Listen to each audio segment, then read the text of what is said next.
Hello guys, तो कैसे हैं आप लोग। तो चलिए स्टार्ट करते हैं हमारी पॉलिटी की सीरीज़ को आगे बढ़ाते हैं।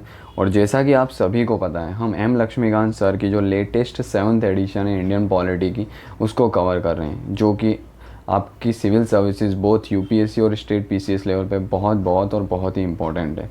तो हम जैसा कि जानते हैं, प्रीवियस लेक्चर में बहुत से हम लोग टॉपिक्स और बहुत से चैप्टर्स इसके ऑलरेडी कवर कर चुके हैं। और प्रेजेंटली जो हमारा चैप्टर गोइंग ऑन है, वो जो है चैप्टर वो है फंडामेंटल राइट्स। डन। और प्रीवियस लेक्चर की बात करें हम इसी फंडामेंटल राइट्स के अंदर, तो हमने देखा था कि भाई what are the fundamental right, उसके बेसिक कॉन्सेप्ट देखे थे फंडामेंटल राइट्स के। Done. What are the principle of the fundamental right. Done. फिर हमने देखा था कि कहाँ पे फंडामेंटल राइट को कॉन्स्टिट्यूशन में प्लेस किया गया, आर्टिकल 12 to 35 पार्ट 3 के अंदर प्लेस किया गया है ना। फिर उसके बाद हमने देखा था कि आर्टिकल 12 क्या है, डेफिनेशन ऑफ स्टेट की बात करता है, स्टेट क्या होता है। आर्टिकल इसी के साथ हमने देखा था आर्टिकल 13 कि भाई जो भी लॉज है derogatory to the fundamental right shall be declare null and voids. तो ये यहाँ तक हमने चीज़ें देखी थी लास्ट लेक्चर में। डन। तो आज हम चालू करने वाले हैं जो 6 सेट ऑफ फंडामेंटल राइट्स है, जो कि ओरिजिनली 7 हुआ करते थे। हमने लास्ट लेक्चर में डिस्कस किया था ओरिजिनली 7 फंडामेंटल राइट है, पर जो वन फंडामेंटल राइट है that is right to property, तो उसको क्या किया गया, फंडामेंटल राइट की लिस्ट है यानी कि पार्ट 3 जो है उसके अंदर से रिमूव कर दिया गया। और ये जो राइट टू प्रॉपर्टी है ना, ये जो राइट टू प्रॉपर्टी है, इसको एज अ कॉन्स्टिट्यूशनल राइट बना दिया गया, फंडामेंटल राइट नहीं है। और इसको कहाँ प्लेस कर दिया गया, आर्टिकल 300A के अंदर प्लेस किया। तो अभी प्रेजेंटली हमें 6 सेट ऑफ फंडामेंटल राइट्स देखने को मिलते हैं, तो वो हम डिस्कस करेंगे वन बाय वन। तो आज हम जो डिस्कस करने वाले हैं वो first set of fundamental rights की बात करेंगे, जो कि है आर्टिकल 14 to 18 देखने को मिलता है। इस फंडामेंटल राइट जो है ना सेट, इसको हम बोलते हैं राइट टू इक्वालिटी। क्लियर है। तो first set of fundamental right है amongst this 6 set of fundamental right, that is right to equality. Done. Right. चलो तो चालू कर दो। सबसे फर्स्ट फंडामेंटल जो हमारा राइट है वो देखने को मिलता है हमें राइट आर्टिकल 14 देखने को मिलता है। डन। अब आर्टिकल 40 क्या बोलता है, तो अगर हम उसकी लाइनिंग पढ़े, वर्ड लाइनिंग, तो बोलता है the state shall not deny to any person equality before law and equal protection of law within the territory of India. इसका मतलब क्या होता है, तो ये आर्टिकल एक्सप्लिसिटली बोलता है कि भाई जो स्टेट है, स्टेट यानी कि गवर्नमेंट, स्टेट वैसे पॉलिटिकल एंटिटी है, जैसे इंडियन स्टेट, उसके अंदर जो गवर्नमेंट है वो उस पॉलिटिकल एंटिटी को रन करती है, जो कि टेम्पररी 5 ईयर के बेस पे होती है। डेमोक्रेसी के अंदर फ्री एंड फेयर इलेक्शन और पीरियोडिक इलेक्शन हो गया मोस्ट इंपॉर्टेंट चीज़ है। तो स्टेट क्या कर सकता है, यानी कि गवर्नमेंट जो है ना किसी भी पर्सन को डिनाई नहीं कर सकती equality before law and equal protection of law. अब इक्वालिटी बिफोर लॉ का मतलब क्या होता है कि भाई सपोज ये लॉ है ना, फॉर एग्जांपल कॉन्स्टिट्यूशन क्या है हमारा, fundamental law of the land है, वो लॉ है बराबर। अब ये लॉ के अंदर कुछ चीज़ें लिखी गई है, फिक्स है कि ये आपके राइट है, राइट टू इक्वालिटी है ना, right to freedom, then right against exploitation, ये चीज़ें लिखी गई है। डन। अब ये चीज़ें लिखी गई है तो ये क्या हो गया, लॉ है। अब ये लॉ के सामने यानी कि लॉ के फ्रंट में इक्वालिटीज़ देखने को मिलनी चाहिए। Done. Equality in the sense कि भाई लॉ के अंदर जो चीज़ें लिखी है उसी के अकॉर्डिंगली स्टेट को चलना है। और स्टेट जो है ना किसी एक पर्टिकुलर इंसान को प्रेफरेंस नहीं दे सकता on the base of religions, race, caste, है ना, इनके बेस पे स्टेट जो है ना वो प्रेफरेंस नहीं दे सकता। और लॉ के सामने सभी इक्वल है। फॉर एग्ज़ाम्पल, है ना, फॉर एग्ज़ाम्पल हम बात करते हैं कि सपोज़ एक फ़ुटबॉल का मैच चल रहा है, ठीक है, एग्जाम्पल से समझते हैं, फुटबॉल का मैच चल रहा है, फुटबॉल का मैच चल रहा है, यहाँ पे एक हमें दीवार देखने को मिल रही है जिसकी हाइट ये है। डन। अब यहाँ पे 3 लोग खड़े हैं, एक इंसान है उसकी हाइट देखने को मिलती है इतनी, यानी ये इंसान क्या करेगा, इजीली फुटबॉल का मैच देख लेगा क्योंकि दीवार की हाइट यहाँ तक है, वॉल की हाइट, और इसकी हाइट उससे ज़्यादा है तो इजीली देखें। दूसरा इंसान है उसकी हाइट देखने को मिलती है इतनी, यानी ये इंसान नहीं देख पाएगा, इसको सपोर्ट की ज़रूरत है। तीसरा इंसान है उसकी हाइट इतनी ही है, समझ रहे हैं, ये तीनों इंसान हैं। अब इक्वालिटी बिफोर लॉ का कॉन्सेप्ट क्या बोलता है, भाई लॉ है, लॉ अगर फिक्स है कि भाई ये फुटबॉल का मैच है, सबको अपनी कैपेसिटी के हिसाब से फुटबॉल का मैच देखना है, तो स्टेट क्या करेगा, किसी को भी प्रेफरेंस प्रोवाइड नहीं कराएगा, क्योंकि लॉ बोलता है कि भाई किसी को प्रेफरेंस प्रोवाइड नहीं कराना है, एग्जाम्पल से समझ रहे हैं, सभी को इक्वली प्रेफरेंस यानी कि सभी को इक्वल ट्रीटमेंट मिलना चाहिए। तो इन तीनों को इक्वल ट्रीटमेंट मिला है, कोई सपोर्ट सिस्टम नहीं मिल रहा है, तो इसको बोला जाता है रूल ऑफ लॉ या फिर इक्वालिटी बिफोर लॉ, कि भाई लॉ ने फिक्स कर दी है जो चीज़ें टर्म्स एंड कंडीशन वो फिक्स है, सभी लोग इक्वल हैं उसके सामने, no matter whether you are rich और पुअर, फार्मर और रिक्शा पुलर, प्राइम मिनिस्टर और वर्कर, कोई भी हो आप, लॉ के सामने आप इक्वल हो। लॉ के अंदर लिखा गया है कि मर्डर पे अंडर सेक्शन 302 ऑफ आईपीसी अगर आप मर्डर करते हैं तो आपको पनिशमेंट दी जाएगी। तो ये जो सेक्शन है ना इक्वली इम्प्लीकेबल है सभी के ऊपर, प्राइम मिनिस्टर है तो उनके ऊपर भी है, एक वर्कर्स है जो कंस्ट्रक्शन साइट पे काम कर रहा है तो उसके लिए भी सेम है ना, रिच है या पुअर है सेम है, मैन है या वुमन है सेम है। तो इसका मतलब क्या है, ये लॉ के अंदर फिक्स चीज़ें, तो लॉ के अंदर जो फिक्स चीज़ें हैं उसके अगेंस्ट जो है ना सारी इक्वालिटीज़ देखने को मिलती हैं हमको। डन। अब ये इसको बोलते हैं हम क्या, इक्वालिटीज़। अब यहाँ पे क्या होगा, ठीक है, हम जानते हैं कि फर्स्ट वाला इजीली मैच को देख लेगा फुटबॉल की, सेकेंड और थर्ड नहीं देख पाएंगे। तो ये कॉन्सेप्ट हम बोल सकते हैं नेगेटिव कॉन्सेप्ट है। क्यों नेगेटिव कॉन्सेप्ट है, कि भाई सपोज़ रिच है वो इजीली क्या करेगा, खुद के फाइनेंशियल कंडीशन के कारण हेल्प लेके और इजीली ग्रो कर जाएगा, बट पुअर का क्या, क्योंकि इक्वालिटी बिफोर ऑफ लॉ तो क्या बोलता है कि भाई किसी को सपोर्ट प्रोवाइड नहीं कराना है, सब अपने हिसाब से देखेंगे। लॉ यही है कि भाई ये फुटबॉल मैच है, ये बाउंड्री अपने अपने हिसाब से चढ़ो, पर रिच तो चढ़ जाएगा किसी भी चीज़ की हेल्प लेके, पर पुअर क्या है उसके बाद ना फाइनेंशियल रिसोर्सेज है ना एजुकेशन है, तो वो देख भी नहीं पाएगा। तो ये तो क्या हुआ, इनजस्टिस हुआ, मैं बोल सकता हूँ। तो इक्वालिटी बिफोर लॉ का कॉन्सेप्ट जो है ना ये हमने यूके से लिया था, याद रखना ये हमने यूके से लिया था, और ये नेगेटिव कॉन्सेप्ट माना जाता है। नेगेटिव कॉन्सेप्ट क्यों माना जाता है, क्योंकि ये लाइक्स को लाइक्स की तरह ट्रीट नहीं करता है ना, like should be treated a like. ये कॉन्सेप्ट है जो कि इक्वल प्रोटेक्शन ऑफ लॉ की बात करता है, जो हम देखते हैं, ठीक है। तो ये अगर एग्जाम्पल से समझे तो ये हमें इक्वालिटी बिफोर लॉ की बात करता है। नेगेटिव कॉन्सेप्ट है, यूके से लिया है। ये क्या बोलता है, भाई लॉ के सामने सभी इक्वल है, आप रिच हो या पुअर हो, छोटे हो या बड़े हो, डन, ठीक है। सेकेंड कॉन्सेप्ट क्या बोलता है, इक्वल प्रोटेक्शन ऑफ लॉ की बात करता है। अब इक्वल प्रोटेक्शन ऑफ लॉ में क्या क्या बात होती है कि भाई सभी को है ना, like should be treated like and unlike should be treated unlikely. मतलब ये लंबा इंसान है या रिच इंसान है तो ये क्या है, डायरेक्ट शॉकर का मैच देख सकता है। सेकेंड, ये जो है इंसान, इसको क्या है, एक थोड़ी स्टूल लगेगी तो हम इधर क्या करेंगे, एक स्टूल प्रोवाइड कर देंगे जिससे इसकी हाइट भी इतनी हो जाएगी और ये भी इजीली क्या कर पाएगा, मैच देख सके। ये जो इंसान है इसको थोड़ी और ऊंची क्या करेंगे, स्टूल प्रोवाइड करेंगे ताकि ये भी इसके ऊपर खड़ा होकर इजीली मैच देख सके। अब क्या हुआ, तीनों इक्वल हो गए। इसको बिल्कुल भी सपोर्ट प्रोवाइड नहीं किया स्टेट ने, यानी गवर्नमेंट ने, इसको थोड़ा सपोर्ट प्रोवाइड किया क्योंकि इसको थोड़े की ज़रूरत थी। थर्ड वन जो है इसको फुल सपोर्ट प्रोवाइड किया क्योंकि इसको फुल ज़रूरत थी। तो ये जो कॉन्सेप्ट है ना, ये कॉन्सेप्ट को हम कहते हैं इक्वल प्रोटेक्शन ऑफ लॉ। यानी फर्स्ट कॉन्सेप्ट क्या है, इक्वालिटी बिफोर लॉ, यानी कि लॉ के सामने सभी इक्वल हैं, रिच है पुअर है, no matter what you are, what is your financial condition, done. तो ये नेगेटिव कॉन्सेप्ट है। क्यों, क्योंकि सारी चीज़ें जो है ना ये किसके ऊपर छोड़ देता है, इंडिविजुअल के ऊपर छोड़ देता है। पर इंडिविजुअल इक्वल हो ही नहीं सकते ना, एक रिच होगा एक पुअर होगा, रिच तो सब कुछ कर लेगा, पुअर के साथ क्या होगा, जस्टिस तो होने वाला नहीं है। तो इक्वालिटी बिफोर लॉ क्या है, नेगेटिव कॉन्सेप्ट है, यूके से लिया है। Equal protection law on the other hand हो गया पॉजिटिव कॉन्सेप्ट है, जो क्या है, पॉजिटिव डिस्क्रिमिनेशन की बात करता है, अफर्मेटिव एक्शन की बात करता था। स्टेट जो है ना वो पुअर को सपोर्ट करेंगे, रिच को सपोर्ट करने की ज़रूरत नहीं है।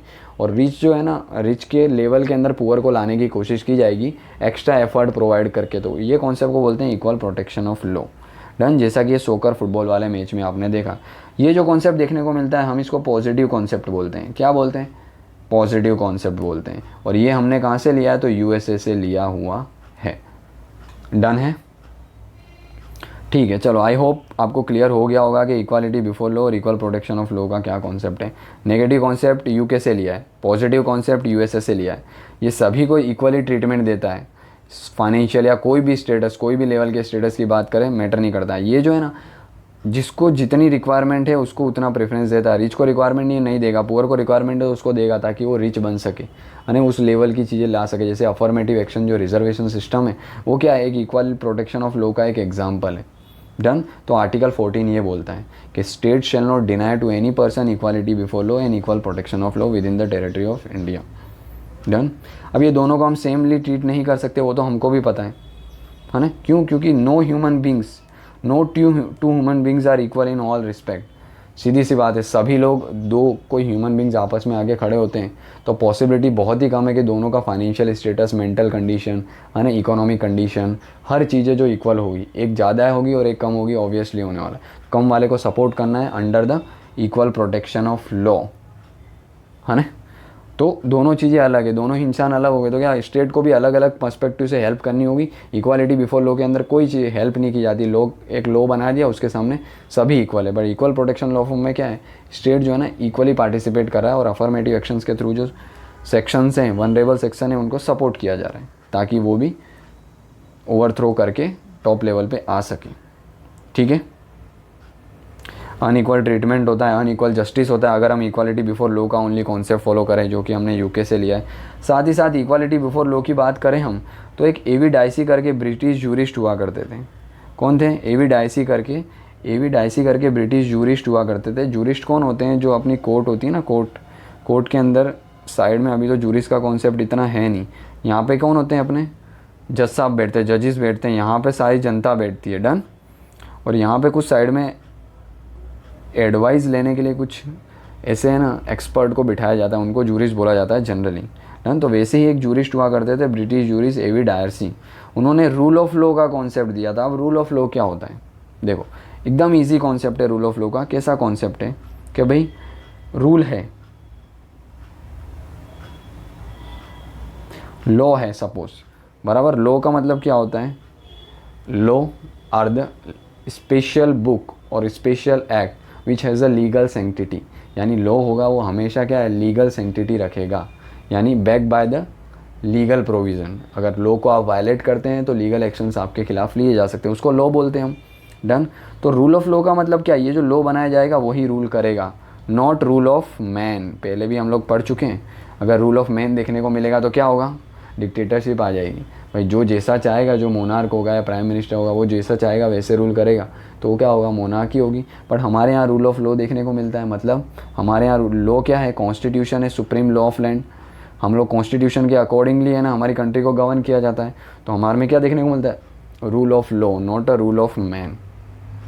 तो एवी डायसी ने क्या किया? ब्रिटिश जूरिस्ट ने एक रूल ऑफ लॉ का कॉन्सेप्ट दिया, जिसके अंदर कुछ चीज़ें देखने को मिलती है, जैसे कि उसके अंदर बोला गया no person shall make to suffer in a body or a good except the breach of law, कि भाई कोई भी इंसान है, कोई भी सिटीज़न है, अगर उसने लॉ का वायोलेशन नहीं किया तो उसको पनिशमेंट नहीं मिलेगी। इन शॉर्ट इसका मतलब ये, अगर आप लॉ का वायलेशन करते हो तो आपको पनिशमेंट मिलेगी, अगर आप लॉ का वायलेशन नहीं करते हो तो आप एंटाइटल नहीं हो पनिशमेंट के, आपको पनिशमेंट कोई नहीं दे सकता। क्यों?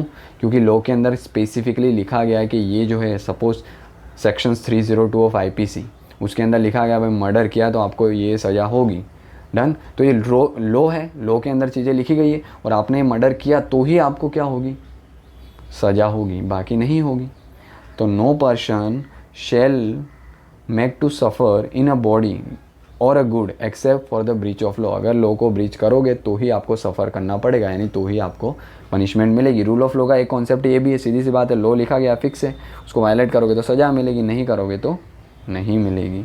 अ पर्सन कैन बी सू और बी शूड, मतलब अगर आपने कुछ भी किया है तो आपको जवाब देने के लिए बुलाया जा सकता है, डन। और आप भी बुला सकते हो। फॉर एग्जांपल जज की बात करें, अगर आपने कोई क्राइम किया है तो जज आपको शू कर सकता है, यानी बुला सकता है अपील के लिए, यानी आपके आर्ग्यूमेंट के लिए कि भाई आपने ये क्राइम किया है, क्या कहोगे आप, कुछ एविडेंसेस है आपको आपके अपने फेवर में। और साथ ही में अगर जजेस भी कोई क्राइम करते हैं ना तो उनको भी दूसरे जजेस के द्वारा बुलाया जा सकता है। ठीक है, तो रूल ऑफ लॉ का मतलब यही होता है कि लॉ जो है ना आर इक्वल, है ना, इक्वल प्रोटेक्शन ऑफ लॉ और इक्वालिटी बिफोर लॉ देखने को मिलता है। तो रूल ऑफ लॉ उसी का एक क्या है? होलिस्टिक कॉन्सेप्ट है कि भाई ये रूल ऑफ लॉ है, इसके अंदर आपका equality before law, equal protection law भी आ जाता है, समझ रहे हैं। तो पर्सन को बुलाया भी जा सकता है आंसर देने के लिए, और पर्सन भी बुला सकता है दूसरे को अगर दूसरे ने कोई क्राइम किया है। ठीक है, तो person can be sued or be sued for the crime he or she has done, क्योंकि आंसरेबिलिटी होती है ना, लॉ को वायलेट करोगे तो प्रॉब्लम्स आएगी। साथ ही साथ constitution is a result of a ordinary law of land in case of British India, but in case of India it is a fundamental law of a land, है ना। कोई ब्रिटेन के अंदर क्या है, वहाँ पे पार्लियामेंट्री सोवरेनिटी देखने को मिलती है अपने को। पार्लियामेंट ने जो भी बना दिया, हम ऑलरेडी देख चुके हैं, पार्लियामेंट ने जो भी बना दिया वो राइट है ना। उस पर जुडिशरी की भी है ना कोई इंटरवेंशन इतनी देखने को नहीं मिलती। जुडिशरी उसको स्ट्रक डाउन भी नहीं कर सकता। जुडिशरी ब्रिटेन में क्या है, सिर्फ एग्जीक्यूटिव एक्शन जो है ना, जो रूल के अगेंस्ट होंगे उसको ब्रेक डाउन कर सकता है, उसको स्ट्रक कर सकता है। पर अगर लोग खुद ही, पार्लियामेंट ने चेंज कर दिया, लेजिस्लेचर ने चेंज कर दिया, तो फिर ब्रिटिश जो है ना, उनकी जुडिशरी कुछ नहीं कर सकती। तो उनके लिए क्या है, जो कॉन्स्टिट्यूशन जो है ना, वो ऑर्डिनरी लॉ ऑफ लैंड है, यानी कि कॉन्स्टिट्यूशन को वो इजीली चेंज कर सकते हैं। बट इंडिया के लिए जो कॉन्स्टिट्यूशन है ना, वो fundamental law of the land है, वो ही बेस है सारी चीज़ों का। अगर उसको चेंज करना है तो एक स्पेशल प्रोसीजर है जो कि अंडर आर्टिकल 368 मेंशन की गई है, उसका यूज़ करके ही आप कॉन्स्टिट्यूशन को चेंज कर सकते हो। क्लियर है? तो ये भी एक कॉन्सेप्ट देखने को मिलता है, अंडर रूल ऑफ लॉ ही देखने को मिलता है। दूसरा, absence of any special privileges in the favour of any person, equal subjugation of all the person to the ordinary law of a land, no person is above the law. Same concept है जो हम देख चुके हैं rule of law के पहले ही के अंदर, कि भाई किसी भी इंसान है उसको फेवर नहीं किया जाएगा, है ना। रूल के अंदर जो चीज़ें लिखी है उसके अकॉर्डिंग ही चला जाएगा, whether you are prime minister और रिक्शा पुलर, रिच और पुअर, लॉ के फ्रंट में तुम सभी इक्वल हो। तो इक्वालिटी बिफोर लॉ का कॉन्सेप्ट, साथ ही साथ रूल ऑफ लॉ, है ना। लॉ के अबो कोई भी पर्सन नहीं है। लॉ जो है ना, वो सुप्रीम लॉ ऑफ लैंड है हमारा, जैसे कि कॉन्स्टिट्यूशन है, उसके अंदर जो प्रोविज़न है उसके अकॉर्डिंगली आपको पनिश किया जाएगा अगर आपने वायलेट करते हैं कुछ चीज़ों को। डन। और किसी एक इंसान को स्पेशल प्रिविलेजेस नहीं दी जाएगी कि प्राइम मिनिस्टर तो ये लॉ वायलेट कर सकता है, नहीं, कोई नहीं कर सकता, सभी को इक्वल राइट्स हैं। तो रूल ऑफ लॉ का कॉन्सेप्ट जो एवी डायसी ने दिया था, उसके ये 4 पर्सपेक्टिव हमें देखने को मिलते हैं। आई होप आपको क्लियर हो गया होगा। चलिए आगे बढ़ते हैं। सेकेंड हम बात करें तो एक्सेप्शंस की बात करें। अब आर्टिकल 14 के अंदर कुछ एक्सेप्शन है, तो हाँ भाई कुछ एक्सेप्शंस देखने को मिलती है हमें। ये कौन सी एक्सेप्शंस है, तो चलिए देखते हैं। पहले का एक्सेप्शंस, तो देखिए आर्टिकल 14 आपको समझ में आया ना, equality before law and equal protection of law. Equality before law positive concept है ना, equal protection of law negative concept है। ये हमने यूके से लिया है, equality before law, equal protection of law USA से लिया है। डन। इसी के साथ rule of law A V Dicey का भी देखा था हमने। अब देखते हैं इसके अंदर आर्टिकल 14 जो है ना, वो क्या है, एब्सोल्यूट नहीं है पहली तो चीज़, इसके सम रीज़नेबल रिस्ट्रिक्शन है और साथ ही साथ कुछ एक्सेप्शंस भी देखने को मिलते हैं। वो एक्सेप्शंस क्या हैं, तो चलिए देखते हैं। फर्स्ट बात करते हैं कि अगर कोई प्रेसिडेंट है या गवर्नर की पोस्ट होल्ड करके बैठा है तो वो आंसरेबल नहीं है एनी कोर्ट। कोई भी कोर्ट केस है या कोई भी चीज़ें, अगर वो अपनी ड्यूटी परफॉर्म कर रहा है तो ड्यूटी परफॉर्म करते उसने जो एक्ट किए है ना, जो भी डिसीजन लिए, उसके लिए वो कोर्ट के सामने आंसरेबल नहीं है। कौन? प्रेसिडेंट और गवर्नर। तो president and governor is not answerable to any court of law with regard to their discharge of their official functions. वो अपना ऑफिशियल फंक्शंस परफॉर्म करते हैं, तो उस समय वो जो भी एक्शंस लेंगे, एक्ट लेंगे, डिसीजन लेंगे, तो उसके लिए वो कोर्ट ऑफ लॉ में उन आंसरेबल नहीं है, यानी उनसे क्वेश्चन नहीं पूछे जा सकते आपने ये डिसीजन जो लिया वो क्यों लिया कोर्ट के अंदर। बाद में अगर वो प्रूव होता है गिल्टी तो फिर क्वेश्चन किए जा सकते, भाई इनिशियली नहीं कर सकते आप, क्योंकि वो अपनी ऑफिशियल ड्यूटी परफॉर्म कर रहे हैं। साथ ही साथ कोई भी क्रिमिनल एक्शन जो है ना, दोनों के खिलाफ नहीं लिया जा सकता जब तक वो अपनी ऑफिस में हैं, है ना। तो प्रेसिडेंट और गवर्नर अगर कोई क्राइम भी करते हैं ना, तो जब तक वो अपनी ऑफिस होल्ड करके बैठे हैं, पोजीशन पे हैं प्रेसिडेंट और गवर्नर, उनके खिलाफ कोई एक्शन नहीं लिया जा सकता। इसका कॉन्सेप्ट क्या है, क्यों ऐसा भाई, वो क्राइम भी कर रहे हैं फिर भी कोई एक्शन नहीं। तो भाई ऐसा बोला जाता है कि प्रेसिडेंट और गवर्नर है ना, उनकी अपनी है ना एक वर्चू है, उनकी पोजीशन जो है ना वो इतनी इंपॉर्टेंट है, इतनी टॉप लेवल की पोजीशन है कि उसकी एक गरिमा है ना, उसकी एक रिस्पेक्ट है। तो वो रिस्पेक्ट को मेंटेन करने के लिए इनिशियली क्या है, ब्रिटेन में भी यही था कि ब्रिटेन मोनार्क है, उसके खिलाफ जो है ना एक्शन नहीं लिए जा सकते थे अगर वो क्राइम भी कर देता है। तो ये चीज़ें, उसी चीज़ों को कंटिन्यूएशन देखने को मिलता है। पर इसके अंदर इसका मतलब ये नहीं कि आप कुछ भी कर सकते हो। आपने कुछ किया तो क्या होगा, आपको आपकी ऑफिस से क्या कर दिया जाएगा, डिस्क्वालीफाई कर दिया जाएगा। जैसे कि प्रेसिडेंट है तो इम्पीच कर दिया जाएगा, गवर्नर है तो रिमूव कर दिया जाएगा, उसके बाद आपके ऊपर क्रिमिनल प्रोसीडिंग की जा सकती है। तो ये भी एक एक्सेप्शन है गवर्नर और प्रेसिडेंट को लेके। और दूसरा, अगर कोई सिविल केस है, ये तो क्रिमिनल केस में, सिविल केस में क्या होता है, आपको 2 मंथ का नोटिस दिया जाएगा और वो एक्सपायर हो गया तो उसके बाद सिविल केस में जो है ना आपसे क्या किया जा सकता है, केस चला के प्रोसीडिंग आगे लीगल प्रोसीडिंग की जा सकती है। तो सिविल केस में 2 महीने का नोटिस एटलीस्ट, और क्रिमिनल केस के अंदर जब तक ऑफिस में है तो कोई एक्शन नहीं लिया जाएगा। सिविल केस में 2 महीने का नोटिस दो, 2 मंथ एंड हो गए, उसके बाद आपके खिलाफ एक्शन लिया जाएगा। डन। और भी बात करें कि भाई विजिटिंग हेड है कंट्री के, हमारे यहाँ पे बहुत सारे डिप्लोमेट्स हैं, है बाहर से भी यूएन के जो डिफरेंट प्रोग्राम्स होते हैं वहाँ पे डिग्निटरीज आते हैं। जैसे G20 की समिट देखने को मिली थी दिल्ली के अंदर, तो बहुत सारे डिग्निटीज़ आए थे अलग अलग कंट्रीज़ के, है ना। एग्जैक्टली तो उन लोगों वो लोग भी जो है ना वो आंसरेबल नहीं है हमारे कोर्ट के अंदर, उनकी ऑफिशियल ड्यूटी वो भी परफॉर्म करते हैं ना, तो उसके लिए उनको कोर्ट के अंदर क्वेश्चंस के लिए नहीं बुलाया जा सकता, वो कोर्ट के लिए आंसरेबल नहीं है, क्योंकि वो दूसरी कंट्री से बिलोंग कर रहे हैं और उनके रिप्रेजेंटेटिव है वो कंट्रीज़ के, है ना, और वो कहाँ हैं, और आंसरेबल उनकी कंट्रीज़ के लिए और उनकी कंट्री को रिप्रेजेंट कर रहे हैं यहाँ पे, तो उनको इम्यूनिटी प्रोवाइड की गई है। तो ये भी एक एक्सेप्शंस देखने को मिलता है। अभी एक्सेप्शन किसके अंडर है, तो एक कन्वेंशन है जिसको हम बोलते हैं Vienna convention on diplomatic relation, 1961 के अंदर ये इन्फोर्स में आया था। यानी ये है क्या, तो ये क्यों आया, सबसे पहले तो भाई इसके आने का कॉन्सेप्ट यही था कि भाई जैसे ही 1945 के अंदर वर्ल्ड वॉर ख़त्म होती है, यूएन बनता है और क्या करती है, डिफरेंट कंट्रीज़ जो है ना अपने रिलेशंस बनाती है दूसरी कंट्रीज़ के साथ, बायलैटरल, ट्रायलैटरल, मल्टीलैटरल, तो क्या करती है अपने डिप्लोमेट्स को भेजती है। और हमको पता है 1945 के बाद सीधी कोल्ड वॉर चालू हो गई थी, है ना। तो ये डिप्लोमेट्स भेजे जाते हैं अलग अलग कंट्री, तो ये डिप्लोमेट जो है ना इनको थ्रेट देखने को मिलता था रिस्पेक्टिव गवर्नमेंट है। फॉर एग्जांपल इंडिया का डिप्लोमेट जा रहा है पाकिस्तान में, तो पाकिस्तानी क्या कर रहे हैं, हमारे डिप्लोमेट्स को थ्रेट पहुंचा रहे हैं, उसको ब्लैकमेल कर रहे हैं, उस पर प्रेशराइज कर रहे हैं कुछ ऐसी एक्टिविटी करने के लिए जो एंटी इंडिया हो पर प्रो पाकिस्तान हो। तो ये जो प्रेशर जो है ना उसको इम्यून करने के लिए एक लॉ लेके आया जाता है 1961 के अंदर, जिसको Vienna convention on the diplomatic relation बोलते हैं। वियना ये क्या है ना, तो ये जो लॉ आता है 1961 का Vienna convention on the diplomatic relation, इसके अंदर टोटल 53 जैसे आर्टिकल देखने को मिलते हैं, जिसमें आर्टिकल 9 जो है ना वो पर्सोना नॉन ग्रेटा की बात करता है कि भाई सीधी सी बात है, वहाँ का डिप्लोमेट यहाँ पे फॉर एग्जांपल यूएसए का एम्बेसडर है या डिप्लोमेट है, वो इंडिया के अंदर जो यूएसए की एम्बेसी है वहाँ पे है, राइट। अब वो कोई क्राइम करता है पहली चीज़ तो उसको है ना डायरेक्ट पनिशमेंट नहीं मिलेगी, डन। सबसे पहले उसको डिक्लेयर किया जाएगा पर्सोना नॉन ग्रेटा।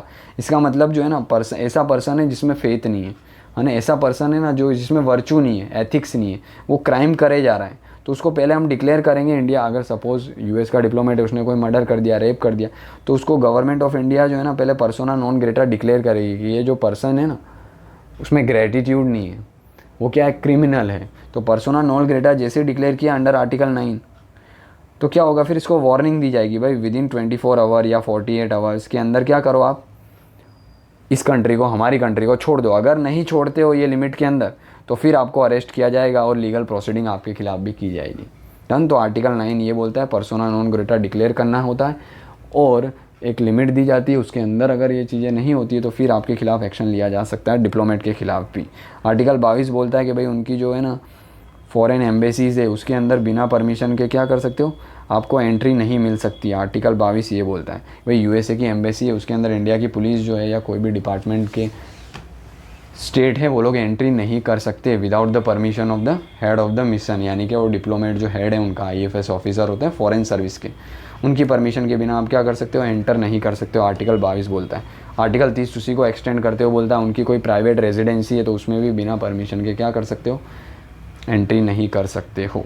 तो ये वियना कन्वेंशन जो है ना कहीं एक्सेप्शंस का ही पार्ट है, डन है। तो ये सब एक्सेप्शंस देखने को मिलते हैं गवर्नर, प्रेसिडेंट, डिप्लोमेट्स, इन लोगों को प्रोटेक्शन प्रोवाइड करने के लिए। तो आर्टिकल 14 क्या है, उसके अंदर भी कुछ एक्सेप्शंस हैं। तो आर्टिकल 14 आई होप आपको क्लियर हो गया होगा।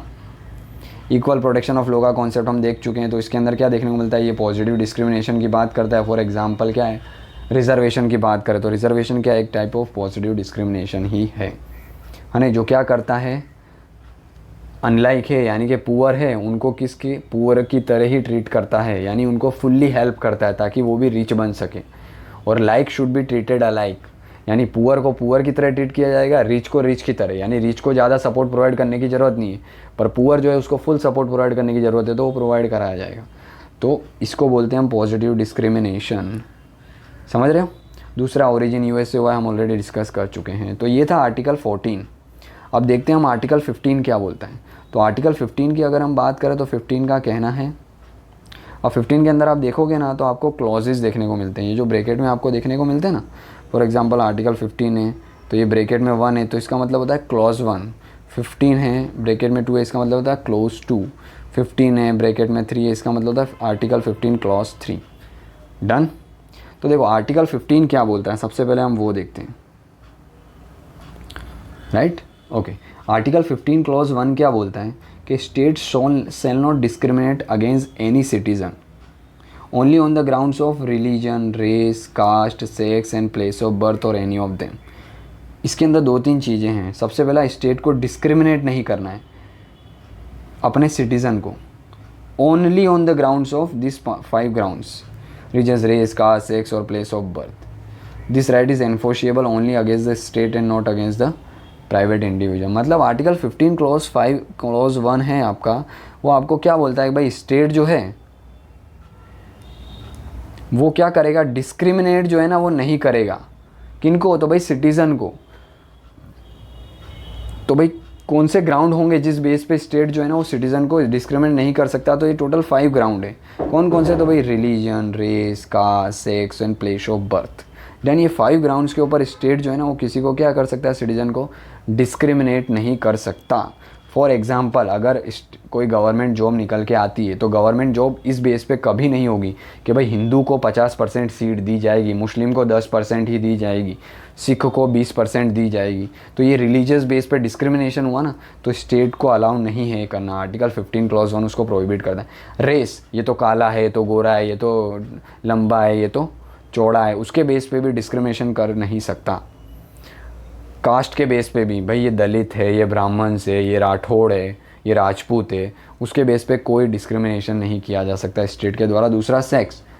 सेक्स का मतलब जेंडर के बेस पे, मेल है, फीमेल है, ट्रांसजेंडर है, LGBTQ+ कम्युनिटीज़ है, उस बेस पे भी डिस्क्रिमिनेशन नहीं किया जा सकता स्टेट के द्वारा। कोई भी गवर्नमेंट वैकेंसीज आती है या हायर कर रही है गवर्नमेंट, तो इन बेस के ऊपर कभी भी हायर नहीं की रही है गवर्नमेंट कि भाई हम सिर्फ लड़कों को लेंगे, सिर्फ लड़कियों को लेंगे, है ना, सिर्फ ट्रांसजेंडर को लेंगे, या फिर है ना लड़के तो ख़राब है, लड़कियाँ ख़राब नहीं है इसीलिए हम उनको ले रहे हैं। ये चीज़ें नहीं हो सकती, उनको फैक्ट्स देने होते हैं। दूसरा, प्लेस ऑफ बर्थ, कि भाई आप अहमदाबाद में या आप गुजरात के अंदर ही आपका बर्थ हुआ है इसीलिए हम आपको जॉब देंगे। सेंटर की बात हो रही है।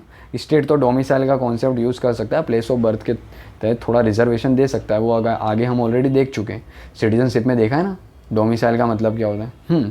तो प्लेस ऑफ बर्थ पे भी डिस्क्रिमिनेशन नहीं किया जा सकता। तो क्या और कोई ग्राउंड है जिस पे स्टेट डिस्क्रिमिनेशन का? हाँ, there can be 6 ground, 7 ground, 8 ground, 9 ground, 10 ground हो सकता है जो स्टेट डिफाइन करेगा। उसके बेस पे स्टेट जो है ना वो क्या कर सकता है, डिस्क्रिमिनेट कर सकता है। पर ये 5 ग्राउंड है, उनके बेस पे स्टेट कभी भी डिस्क्रिमिनेट नहीं करेगा। फॉर एग्जांपल दें, 6 ग्राउंड क्या हो सकता है? यूपीएससी ने अपनी फॉर एग्जांपल एज की बात करें, एज ग्राउंड हो सकता है। यूपीएससी का नोटिफिकेशन आता है, बोलते हैं मिनिमम 21 एज होनी चाहिए। तो अगर आपकी 20 ईयर्स ऑफ एज है, आप यूपीएससी में अपीयर हुए, इंटरव्यू में गए, डॉक्यूमेंट वेरिफिकेशन में उन्होंने देखा कि आपकी एज तो 20 ही है, पर हमने मिनिमल एज एलिजिबिलिटी क्या थी एज की, 21 थी। तो वहाँ पे क्या हो, आपका फाइल जो है रिजेक्ट की जा सकती है, आपका कैंडिडेचर रिजेक्ट हो जाएगा। तो ये क्या एक वैलिड ग्राउंड है, क्योंकि ये 5 ग्राउंड्स के अंदर तो आती नहीं है एज। तो ये एक ग्राउंड है जिस पे क्या कर रहा है, स्टेट डिस्क्रिमिनेट कर रहा है। समझ रहे हो? क्वालिफिकेशन, भाई क्वालिफिकेशन है आपको मिनिमम जो है ना बैचलर की डिग्री होनी चाहिए। बैचलर की डिग्री आपके पास है नहीं, तो स्टेट आपको क्या करेगा, अंडर यूपीएससी अलाउ नहीं करेगा कैंडिडेचर्स के तरह के। तो ये एक डिस्क्रिमिनेशन का ग्राउंड हो गया क्वालिफिकेशन, जो कि ये 5 ग्राउंड में से एक नहीं है। तो यानी ये 5 ग्राउंड, सिर्फ यही 5 ग्राउंड के अंदर जो है ना स्टेट डिस्क्रिमिनेट नहीं कर सकता। अदर ग्राउंड्स हो सकते हैं, एज हो गई, क्वालिफिकेशंस हो गई, है ना, इन सब ग्राउंड्स के ऊपर स्टेट डिस्क्रिमिनेट कर सकता है। 15 क्लॉज 1 ये बोलता है। क्लियर है? आइडिया आ गया सबको? दूसरा क्या, ये ग्राउंड जो है ना सिर्फ और सिर्फ स्टेट के अगेंस्ट में यूज़ किया जा सकता है, प्राइवेट के अगेंस्ट में नहीं। प्राइवेट तो सिर्फ है ना गर्ल्स को ही हायर करना है, कर सकते हैं ना, सिर्फ और सिर्फ है ना हमको क्या करना है, ये क्वालिफ़िकेशन के लोग लेने हैं, है ना, हमको हमारी कम्युनिटी के लोग को ही हायर करना है। प्राइवेट कर सकते पर स्टेट कभी नहीं कर सकता। डन। 15 क्लॉज 1 ये बोलता है। 15 क्लॉज 2 की बात कर तो 15 क्लॉज 2 क्या बोलता है कि no citizen shall on the grounds only of the religious, race, caste, sex, place of birth और any of them be subjected to any disabilities हो गया, liability, restrictions or the condition हो गया विद रिगार्ड्स। इसका मतलब क्या है?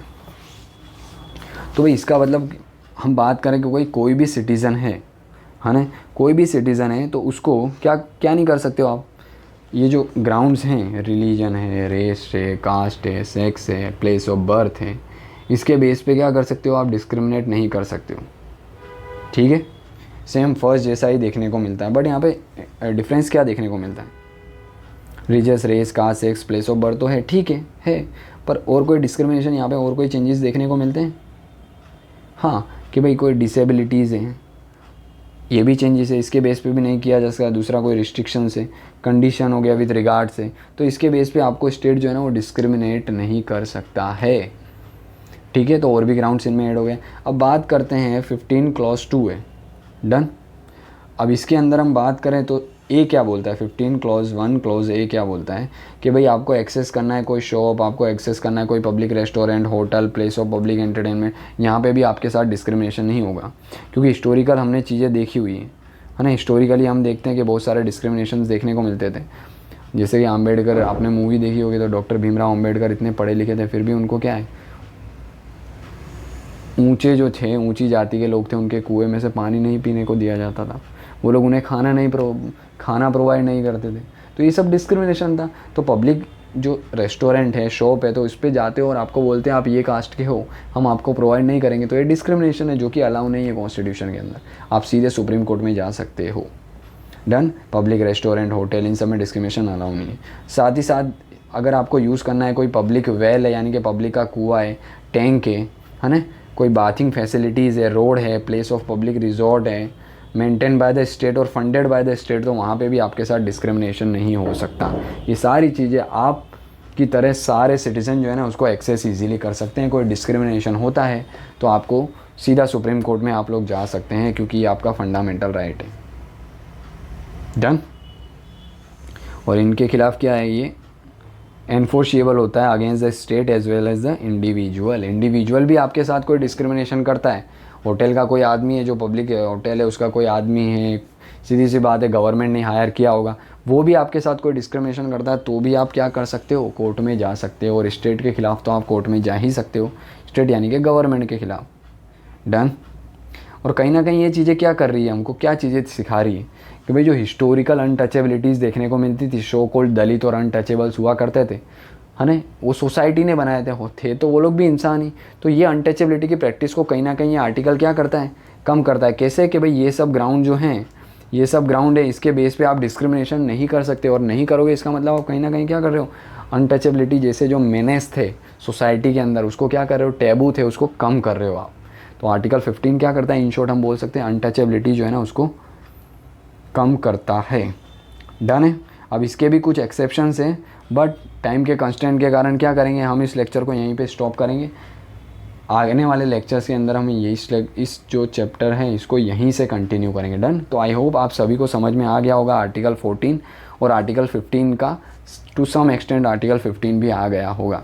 Article 14 हमने क्या देखा कि भाई equality before law and equal protection of law, उसके कॉन्सेप्ट देखे हमने, क्या है, कहाँ से लिया गया, एवी डाइसी का रूल ऑफ लॉ जो है उन्होंने क्या बताया उसके अंदर, साथ ही साथ कैसे पॉजिटिव और नेगेटिव कॉन्सेप्ट है, कुछ एक्सेप्शंस देखे, गवर्नर, प्रेसिडेंट हो गया, और साथ ही साथ हो गया डिप्लोमेट्स के। उसके बाद हमने देखा इक्वल प्रोटेक्शन ऑफ लॉ हम ऑलरेडी देख ही चुके थे। उसके बाद आर्टिकल 15 देखा, उसके क्लॉज 1 क्लॉज 2 देखे कि कैसे जो है ना ये 5 ग्रांट्स के ऊपर स्टेट जो है आपको डिस्क्रिमिनेट नहीं कर सकता, डन। तो आई होप आपको क्लियर हुआ होगा। अगर कोई भी डाउट होता है तो प्लीज़ कमेंट सेक्शन में मेंशन करिए, और लाइक करिए, सब्सक्राइब करिए, सपोर्ट करिए ज़्यादा से ज़्यादा, तो मुझे भी मोटिवेशन आए और मैं आपको अच्छे से अच्छा कंटेंट डिलीवर कर सकूं प्योर अंडरस्टैंडिंग के साथ, डन। तो इसी के साथ हम इस चैप्टर को यानी कि इस लेक्चर को एंड करते हैं। तब तक के लिए जय हिंद।